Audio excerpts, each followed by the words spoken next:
Secular रहना चाहिए और धर्म की राजनीति से दूर होना चाहिए और जो जो असल में लोग के मुद्दे हैं उसके बारे में प्रधानमंत्री जी जो को बात करनी चाहिए और उसके बारे में ध्यान देना चाहिए कि हम प्रगति की ओर कैसे जाएं। तो भाजपा तो कहती है कि कांग्रेस सनातन विरोधी है। नहीं देखिए, मुझे पता है कि मेरा परिवार पूरा सेक्युलर है और एक सेक्युलर देश के बारे में सोचता है हमेशा और राजीव जी और इंदिरा जी के टाइम से भी वैसा ही सोच है। और रही बात मेरे सक्रिय राजनीति में आने की, देखिए आप देख रहे हैं जैसे मैं आज सेवा कर रहा हूँ, भंडारा है मेरे हर हफ्ते, भंडारा होता है और पूरे देश भर में मैं कुछ न कुछ सेवा करता हूँ या लोगों के बीच में रहता हूँ और जैसे भी मेरे से लोगों के बीच से जो भी उनकी समस्या है उसका समाधान ढूंढना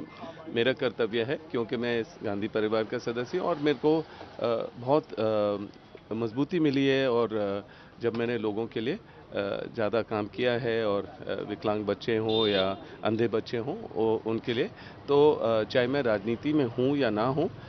मेरा ज़रूर मेरी मेहनत जारी रहेगी और लोगों के बीच में रहने की। और हाँ, रही बात तो पूरे देश से पुकार आ रही है कि आप सक्रिय राजनीति में आइए और ज़रूर अगर कांग्रेस को लगेगा कि मैं कुछ फ़र्क ला सकता हूँ या जो भी क्षेत्र में प्रगति की उनको लगेगा कि मैं कुछ फ़र्क ला सकता हूँ या प्रगति वहाँ ला सकता हूँ, तो ज़रूर मैं आऊँगा। पर ये नहीं है कि अमेठी से, मुरादाबाद से भी है और हरियाणा से भी अलग अलग लोग मेरी विनती कर रहे हैं कि मैं सक्रिय राजनीति में आऊँ और उनका क्षेत्र को चुनूँ। तो आप क्या सोचते हैं, आपका क्या मन है कि आप इस बार चुनाव लड़ना देखिए, चाहते हैं? मेरा मन तो ये है कि पहले भी मैं जब राजनीति से दूर रहा, पर अलग-अलग पार्टियों ने मुझे किसी न किसी तरह राजनीति में खींचा क्योंकि राजनीतिक तौर तरीके अपनाए मेरे को परेशान करने के लिए या गांधी परिवार का सदस्य होने के नाते मेरे को परेशान करने के लिए, तो हमेशा मेरे को एक राजनीतिक टूल या सॉफ्ट टारगेट या हार्ड टारगेट जैसे भी है वो ज़रूर इस्तेमाल करते हैं जब भी कोई भी इलेक्शन हो। पर लोगों को ये लगा है कि आप अगर अपनी बात रखेंगे तो अपने दफ्तर से या कोई एक उद्योगपति जैसे नहीं, आप एक राजनीति में आइए, एक सांसद होने के नाते आप उनको जैसे राजनीतिक जवाब दे पाएंगे अगर संसद में होते हैं आप। इस तरीके के आरोप लगते रहे हैं, लैंड डीलिंग के, ये सब, इन सबको आप कैसे लेते हैं? नहीं, अब तो बहुत समय हो गया है और जो भी उन्होंने आरोप लगाए बेबुनियाद थे क्योंकि मैंने ईडी में भी जितने भी सवाल थे वो जवाब दिए और जहाँ से उनको लगा कि मैंने पहले अपना 1 रुपया भी कहाँ से कमाया और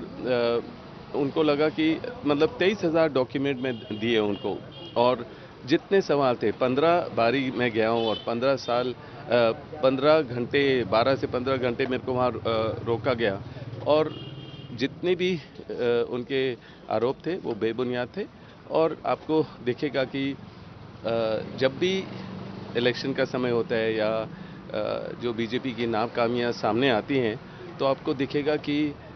मेरा नाम ज़रूर इस्तेमाल होता है। स्मृति ईरानी जी अडानी का कोई फ़ोटो ले लेंगे पर वही कुछ साबित नहीं कर पाते हैं और वही मामला टल जाता है जब उनको लगता है ज़रूरत नहीं है। तो ये गलत है, संसद का समय बर्बाद कर रहे हैं और जब उनको चुना गया है तो वो ऐसे ऐसी बातों की मतलब उसमें ध्यान दें जहाँ जैसे मणिपुर में इश्यूज हैं और जैसे भी आजकल प्रचार में जैसे प्रधानमंत्री जी बात कर रहे हैं कि मांस और मच्छी के बारे में, वो मतलब ये क्या टॉपिक्स हैं जो पूरे देश में इस चीज़ की बात करने की ज़रूरत पड़ रही है उनको अपने प्रचार में, और यही चीज़ वो आज वेस्ट बंगाल जा रहे हैं, वहाँ तो बात नहीं कर पाएंगे मच्छी के बारे में और बिहार में भी वो ऐसी बात आज वहाँ बिहार में भी जा रहे हैं। तो जो ये जो बेफालतू बातें हैं इससे एक प्रधानमंत्री की सोच के बारे में पता चलता है और ये पता चलता है कि वो देश के बारे में क्या सोच रहे हैं, देश के लोगों को क्या सोच रहे हैं और वो एक तरीके से देखते हैं लोगों को। ये नहीं देखते कि हमारे देश में बहुत कल्चर है, हेरिटेज है और सबको एक्सेप्ट करना चाहिए। क्या क्या उनकी जो उनकी नहीं, सोच नहीं, जो उनकी वो है, जो अगर वो अपने भगवान, जिस भगवान को मानते हैं और जो खाना चाहेंगे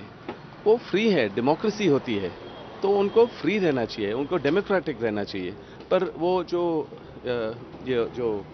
फेयर की पॉलिटिक्स है, जो डर बिठा दिया लोगों में कि वो व्हाट्सएप नहीं कर पाते हैं या मतलब कि कुछ बोल नहीं पाते हैं,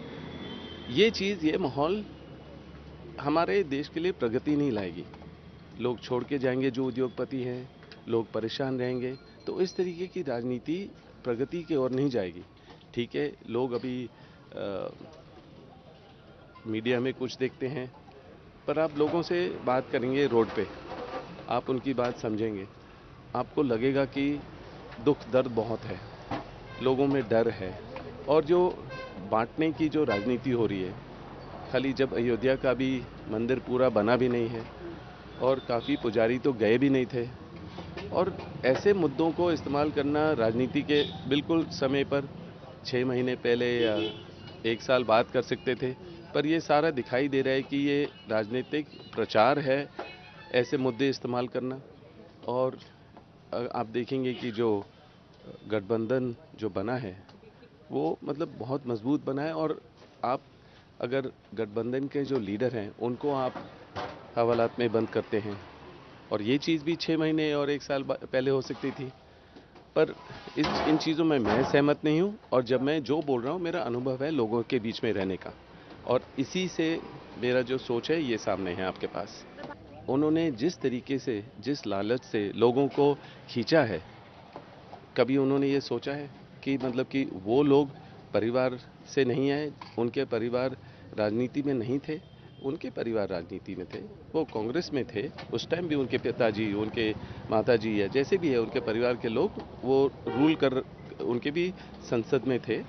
तो परिवारवाद से मैं बिल्कुल जो उनकी सोच है वो गलत है, क्योंकि आप अपने पुरखों से, अपने परिवार से कुछ भी सीखोगे तो आप वो उनकी सोच को आगे ले जा सकते हैं, चाहे आप बिजनेस में हो या स्पोर्ट्स में हो या राजनीति में भी हो। तो मैं इससे बिल्कुल सहमत नहीं है कि परिवार के बात की बात करेंगे। और जहां अगर कोई भी